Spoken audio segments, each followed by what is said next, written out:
สวัสดีตอนเช้าทุกคนตอนนี้ข่อยออกมาจากเฮือนพักแล้วข่อยพักอยู่เฮือนพักหวานใจนี่แหละห้องนอนก็ราคา170,000กับบ่แพงหลายเนาะไปบอลหนึงขอไปบอลหนึงแม่น120,000ก็มีราคานี่อยู่ครับแต่ว่าห้องมันก็บ่ค่อยโอเคปานใดนั่นแหละแล้วก็ส่วนโต๊ะบอลเขาไปอยู่นี่เตียงมันค่อนข้างเก่าเนาะมันหักอหยังนี่แหละแล้วมันนอนบ่สบายปานใดแต่การนั่นแหละก็บ่เป็นหยังเพราะว่าเฮามาแบบ นอนใจก็ได้ยังบ่ทันได้บอกเพื่อว่ามากินหยังเนาะเพราะว่าแวะกินข้าวอยู่ห้านเจไข่มุกปากซองเพราะว่าปกติกินอยู่เวียงแต่วันนี้มากินอยู่ปากซองบ่รู้ว่ามันสิเป็นรสชาติที่คุ้นเคยได้บ่โอเคต่อแล้วก็ไปเอาเครื่องอยู่ห้านซักเครื่องซักรีดเนาะแม่นไผที่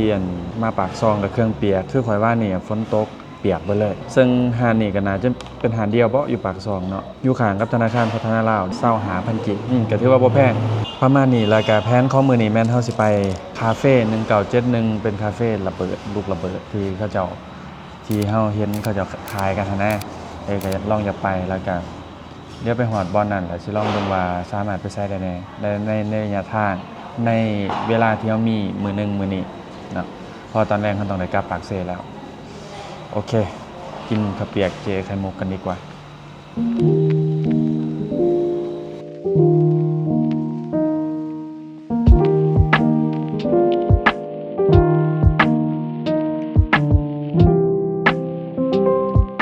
เขาจะบอกว่ามาคางห้องหมอคางห้องหมอละขี่ซื้อลงเลยว่าซั่นสำหรับทางไปคาเฟ่สังเกตง่ายๆเมื่อเฮาเห็นห้องหมอเมืองเนาะมันสิมีหอมสายมือให้ทุกคนขี่ลงไปแล้วมันสิเห็นปลาแปดแล้วก็สิเห็นตลาดเมืองแล้วเฮาขี่ลงไปอีกประมาณ500 เมตรสิเห็นตึกอาคารเก่าๆนั่นแหละคือหาดคาเฟ่1971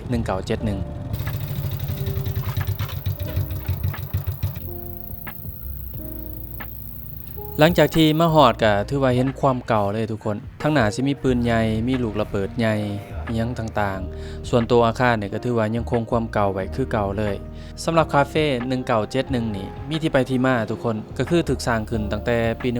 1968เริ่มแล้วเนี่ยแม่นตึกอาคารตัวนี้แม่นเป็นโรงงานไฟฟ้าลาวสมัยก่อนเลยก่อนการปลดปล่อยและหลังจากที่สร้างขึ้นมาได้ประมาณ3ปีในปี1971โรงไฟฟ้าแห่งนี้ก็ถูกทำลายจากสงครามในสมัยนั้นเนาะซึ่งก็เป็นปีเดียวกันที่เขตเมืองปากซองนี่นะครับการปลดปล่อยสำหรับการโจมตีจากระเบิดและก็ลูกปืนนี่ถือว่ายังเหลือห้องห้อยให้พวกเฮาได้เห็นอยู่เนาะตึกอาคารหลังนี้ก็ถือป้าห่างโดนนานมา50 กว่าปีเลยและสุดท้ายมาในปี2021เนาะทางภาครัฐเมืองปากซองเพิ่นก็ได้ปรึกษาหารือกันและอนุญาตให้กับกลุ่มสกข้อต่อหรือว่าสหกรณ์ส่งเสริมกสิกรรมและบริการครบวงจรเป็นผู้จัดการบริหารต่างๆรีโนเวทและก็เฮ็ดให้อาคารหลังนี้มีชีวิตชีวาขึ้นคือที่ทุกคนเห็นในปัจจุบันเนี่ยก็ถือว่าเป็นคาเฟ่เนาะให้บริการให้กับนักท่องเที่ยวที่เดินทางมาเยี่ยมยามเมืองปากซองโอเคทุกคนอยู่นี่ที่ว่าดื่มด่ำบรรยากาศเพียงพอแล้วตอนนี้เฮาสิไปตาดมันมีตาดนึงที่บ่ไกลจากเฮาหลายไกลสุดที่เบิ่งตามแมปเด้อขอก็บ่ฮู้เส้นทางเนาะแต่มันบอกว่าไก่สุดแล้วอยู่นี่นะตาดมวนยังประมาณนี่แหละขนาดซื้อถือเนาะตาดมวนระยะทางห่างจากนี่ประมาณ11 กิโลเมตรใช้เวลาเดินทางประมาณ30 กว่านาทีเฮาสิไปหันแล้วก็บ่ฮู้ว่าสิไปไสต่อนะรอเบิ่งแต่ระหว่างทางมันสิมีป่าแปลกงามๆเดี๋ยวเฮาสิลองบินโดรนเอาเบิ่งบรรยากาศว่ามันสิงามจังไดยอมรับเลยว่าเมืองปากซองนี่ไปทางใดก็งามโดยเฉพาะแม่นมาจุดที่เฮาเห็นป่าแปลกอันนี้คือป่าแปลกที่ยาวสมควรหลายกิโลเมตรเลยแล้วเวลาที่เฮาขี่รถมันสิมีป่าแปลกบางที่ก็อยู่ซ้ายมือบางที่ก็อยู่ขวามือแล้วก็สิมีบางจุดที่มันอยู่ระหว่างกลางซ้ายขวาเลยซึ่งไผที่ไกลไปไกลมาก็ลองเลาะเบิ่งเส้นทางนี่มันสิมีน้ำตกตาดหลายบอนเลยรู้สึกว่าสิแม่นน้ำตกตาดแต่ยิกเสือที่ไปเส้นทางนี้และอยู่ระหว่างเส้นทางนี้ก็สิมีคาเฟ่ที่เขามักไปถ่ายรูปกันนั่นแหละนี่ก็คือเส้นทางนี้เลยตอนนี้เข้ามาผิดทางเนาะเขาจะไปตัดมวนไว้น่าจะไปตัดมวนซื้อมันไปทางนั้นพอดีขี่มาตามเส้นทางนี้ลืมเบิ่ง Google Map สุดท้ายเติมน้ำมันแล้วก็หยุดเบิ่ง Google Map เฮ้ยผิดทางโอ้1 ทีกลับขึ้นเศร้าก็รักแค่บ่เป็นยังเนาะการเดินทางคือประสบการณ์เติมน้ำมันแล้วเต็มทั้ง60,000 กีบแล้วกินนี่แล้วเราก็จะออกไป หลังจากขี่มาได้ยะหนึ่งสิ่งที่บ่อยากให้เกิดก็เกิดขึ้นจนได้นะทุกคนนั่นก็คือฝนตกฝนนำทางแล้วก็ต้องได้จอดก่อนแล้วก็บวกกับบ่ฮู้ว่ามันเข้าทางใดแท้ก็เจอน้องผู้หญิงคนหนึงอ่ะมาหลีฝนด้วยกันก็เลยได้ถามทางเพิ่นเดี๋ยวไอ้ขับรถซื้อไปทางไหนไอ้ที่เห็นป้ายเขาเจ้าเขียนบอกป้ายใหญ่บ่แม่นป้ายใหญ่เลยตาตัวนี้น่ะแม่นบ่อันตาดมันก็เด้อนี่ตานี่น่ะแม่นตัดบ้านแบงนี่แหละตัวนี้บ่แม่นซั่นก็แปลว่าเขานี่ที่ซั่นน่ะแม่นทางมันสิมีทางแยกเข้าไปก็แปลว่าข้างหน้านี่ที่ซั่นแม่นที่ไกลนี่ขอบใจเด้อเมื่อกี้น้องเพิ่นแนะนำตาดทางไปคิดว่าจะสิไปบ่ถูกทางแหละถูกเซยขอบใจเด้อ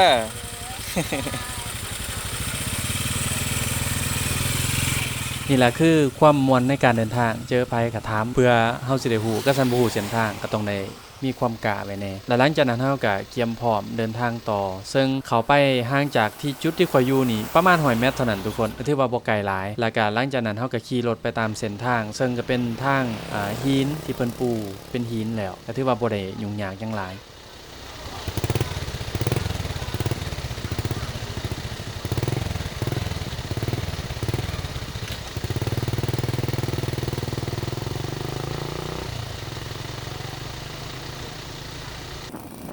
หลังจากเฮาขี่มาได้ยามหนึ่งประมาณ200 เมตรเฮาก็สิเห็นป้ายบอกว่าเชิญท่องเที่ยวนำตกตาดมวนแล้วให้ทุกคนเลี้ยวขวาเข้ามาเนาะเข้ามาก็สิเห็นประตูทางเข้าซึ่งบ่อนนี้นี่บ่มีคนยากรู้สึกแปลกๆคือกันแล้วก็ขี่เฮาสามารถขี่เข้ามาได้เลยตามเส้นทางหลังจากขี่เข้ามาได้ยามหนึ่งมันสิเห็นป้ายน้อยๆบอกว่าทางลงไปตาดมวนแล้วเฮาก็ขี่ลงมาสุดท้ายสิ่งที่เฮาเห็นอยู่ทางหน้าก็คือตาดมวนที่เงียบสงบมีตั้งแต่เฮาผู้เดียวตอนเข้ามาถือว่าบ่มีคนเลย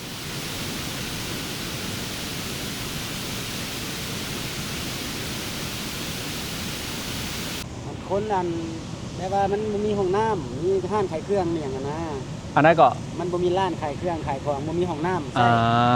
มีแต่คนมากินข้าวกินน้ำแบบพักผ่อนซื่อบ่ค่อยมีคนมาเนาะแต่ก็ดีมันเป็นส่วนโตว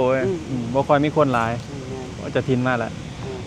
คนหลายเท่านั้นนี่10,000 กีบรถใหญ่รถน้อยต่างกันบ่หรือว่าอะไรเป็นคนอะไรเป็นคนหนึ่ง 10,000 เนาะอ๋อรถใหญ่เฮาก็เก็บ 10,000 กีบคือกันตาดมวนเนาะซื้อตาดโอเคทางเขามากกับบ่อยากหลายพอดีขอบใจได้เด้อ